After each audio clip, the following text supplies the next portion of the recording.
Plastic দানা দর্শক আর এই মুহূর্তে অবস্থান করি বাইজিদ বোস্তামি থানার মিয়ানগরের শাহজালাল আবাসিক এলাকার 3 নম্বর রোডের মধ্যে ইতিমধ্যে যে র্যাবর পক্ষতন ওগা নিষিদ্ধ পলিথিনের ফ্যাক্টরির মধ্যে তারা অভিযান করে বিপুল পরিমাণ পলিথিন ফাগিয়ে এবং এই পলিথিনের ফ্যাক্টরির মধ্যে আর দেখি রীতিমধ্যে র্যাবর কড়া নিরাপত্তায় এই অভিযান পরিচালনায় এবং এই যে পলিথিন উদ্ধারে এর মধ্যে 2 ট্রাক পলিথিন তারা জব্দ করিয়ে ইন ট্রাকত ভরিয়ে এবং আরও সরাসরি দেখাইম যে ফ্যাক্টরির মধ্যে এই পলিথিনের উৎপাদন হইতো এবং কিভাবে উৎপাদন করে এই পলিথিনের আসলে যে আর পরিবেশের লাগে কতটুকু ক্ষতি করে আর ইয়ানো জানুম র্যাব সেভেনের পক্ষতন যে অভিযান পরিচালনা করিয়ে এই যে ফ্যাক্টরি অতুন বিপুল পরিমাণ এই যে পলিথিন আসলে প্রসেস হয়ে ইয়েন দিয়ে এই পলিথিন আসলে আর পরিবেশের লাগে খুবই ক্ষতিকর যে পরিবেশ দূষণ করে এবং এই পলিথিনের কারণে যে চট্টগ্রামের যে জলাবদ্ধতা অন্যতম সমস্যা এই জলাবদ্ধতা এই পলিথিনের হারণে দোষের কারণ দেখাই যে এই পলিথিন আসলে কিভাবে উৎপাদন হয় আর তো দেখতে লাগবে নিবে এক ধরনের প্লাস্টিক দানা এই প্লাস্টিক দানা মতন মেশিনের মাধ্যমে প্রসেস হয়ে এই পলিথিন এই মেশিনের মাধ্যমে পলিথিনের ব্যাগ যে প্রস্তুত করিব এই ব্যাগ প্রস্তুতের আসলে বিষয় এভাবে প্রসেসিং করিয়ে রয় আর দেখি এটা বড় বড় অনেক মেশিন আছে আসলে র্যাব এতক্ষণ পর্যন্ত এটা অভিযান পরিচালনা করি আর একটু পরে র্যাবের যে যারা অফিসার আছে তারা হতা হইম এই মুহূর্তে যেই অনেক যে দেখাই বেতল যে আসলে এই পলিথিন উৎপাদন হয় এই পলিথিন আসলে আর নিত্য প্রয়োজনীয়ভাবে আসলে ব্যবহার করি যদিও বা পলিথিন নিষিদ্ধ এই পলিথিন ব্যবহারের ফলে যে আর তো একে তো পরিবেশ দূষণের পরিবেশের হতিয়ার আর এক তো চট্টগ্রামের যেসব জলাবদ্ধতা এইসব জলাবদ্ধতা এই পলিথিনের হারণে হয় আর আসলে দর্শক এটা হাজগড়ে এরকম কয়েকজন লারা হত বললে চেষ্টা করি আসলে তারা আসলে এই পলিথিন কীভাবে তৈরি করে এবং এই পলিথিন তৈরি করতে কী ধরনের তারা তো সরঞ্জাম ব্যবহার করে বা তারা কী ধরনের মজুরি পায় বা এই আসলে তারা কি জানিয়ে রেন গড়ের কিনে আর একটু তারা হত বলে চেষ্টা করি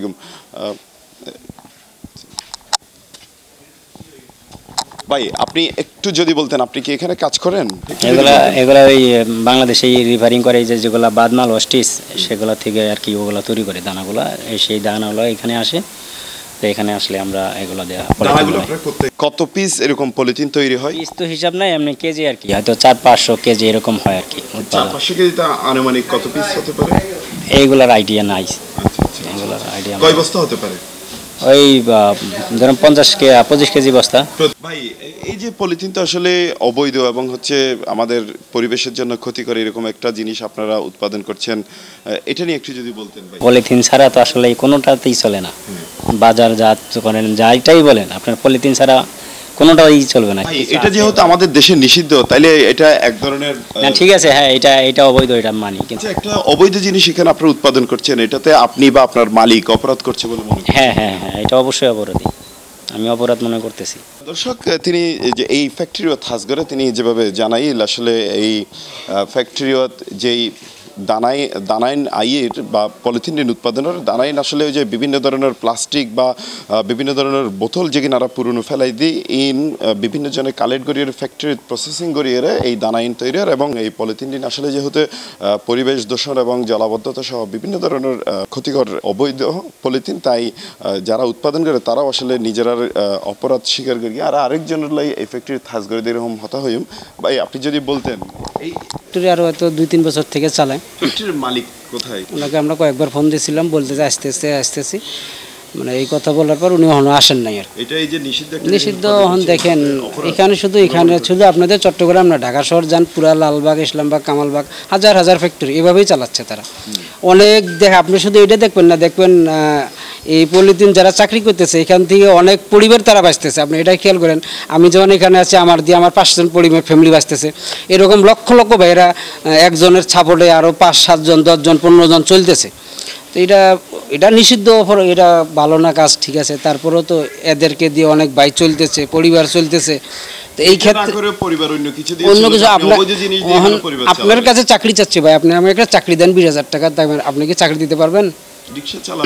রিক্সা চালাতে সবাই তো সব কাজ করতে পারে না আমি শিখছি এইটা আমি যদি বলি রিক্সায় চালাবো আমি কি সম্ভব অবৈধ কাজ ঠিক আছে, আমরা চেষ্টা করব, আমরা চেষ্টা করব আমরা এটার থেকে আস্তে আস্তে সরে যেতে, এটা চেষ্টা করব আর কি। ঠিক আছে, দর্শক তিনি আসলে যেভাবে জানাইল আসলে বেকারত্বরে তিনি এক ধরনের যে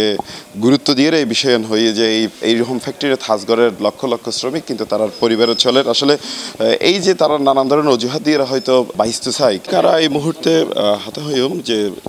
র্যাব 7-এর অধিনায়ক আছেন এবং আজকের যে ম্যাজিস্ট্রেট অভিযান পরিচালনা করিয়ে তারা এই মুহূর্তে প্রেস ব্রিফিং করে তারা হাতে হইম আসলে তারা কী ধরনের পলিথিন উৎপাদনের দ্বারা কী ধরনের অভিযান পরিচালনা করি বা এই পলিথিন আসলে পরিবেশের হতটুক ক্ষতি আর হতে হবে। আজকে আমরা দুটো জায়গায় রেড দিয়েছি, rapid action battalion 7 executive magistrate সহ পরিবেশ অধিদপ্তর এবং বিএসটিআই এর সাথে একটা যৌথ অভিযান করেছি।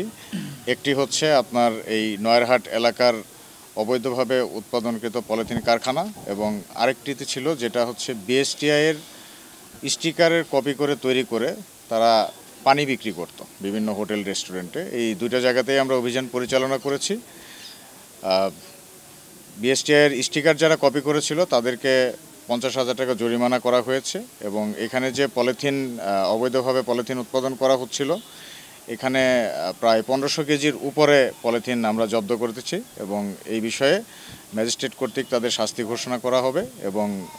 পরবর্তী আইনানুগ ব্যবস্থা প্রক্রিয়া অনুযায়ী করা হবে। এই অভিযান কিন্তু আমরা ইতোপূর্বেও করেছি এবং এটা ভবিষ্যতেও চলমান থাকবে ইনশাল্লাহ। আপনারা সকলেই জানেন যে আমাদের পরিবেশ আইনের কিছু নির্দিষ্ট সুনির্দিষ্ট বিধিবিধান রয়েছে এবং সেই পরিপ্রেক্ষিতে ব্যবহার্য পলিথিনের কিন্তু একটি মাত্রা রয়েছে যেটি হচ্ছে 55 মাইক্রন। কিন্তু আমরা যে 55 মাইক্রনের অন্তত বেশি হতে হবে, ঠিক আছে, কিন্তু আমরা যে পলিথিন এখানে জব্দ করেছি তার পরিমাণ হচ্ছে 10 মাইক্রনেরও কম, অর্থাৎ এটা পরিবেশের জন্য মারাত্মক ক্ষতিকর, মারাত্মক দূষিত একটি পলিথিন। তো সে কারণে আমরা এখানে এসে পলিথিন উৎপাদনরত অবস্থায় দুইজনকে এখানে পাই এবং সেই দুইজন আসামিকে আমরা 10 দিন করে বিনাশ্রম কারাদণ্ডে দণ্ডিত করেছি। আর এছাড়া আমরা এখানে প্রায় সব মিলিয়ে 1500 কেজির মতো পলিথিন আমরা জব্দ করেছি, যেগুলো আমরা পরিবেশ অধিদপ্তরের কনসার্ন অথরিটির কাছে হস্তান্তর করেছি এবং মালিকের নামে নিয়মিত মামলা প্রদান করার জন্য তাদেরকে নির্দেশনা প্রদান করা হয়েছে। মালিকের নামটা কি?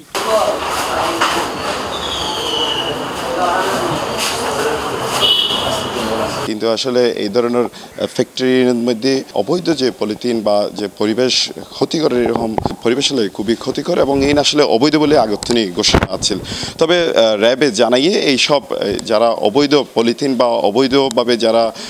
এই ধরনের কার্যক্রম জড়িত থাকবে তারা বেগুনের আইনের আওতায় আনাইব এবং তার অভিযান অব্যাহত থাকিব, চলমান থাকিব বলে আনারে জানাই। দর্শক বাইজিতুন এ আসিল আর হাসে সর্বশেষ সংবাদ।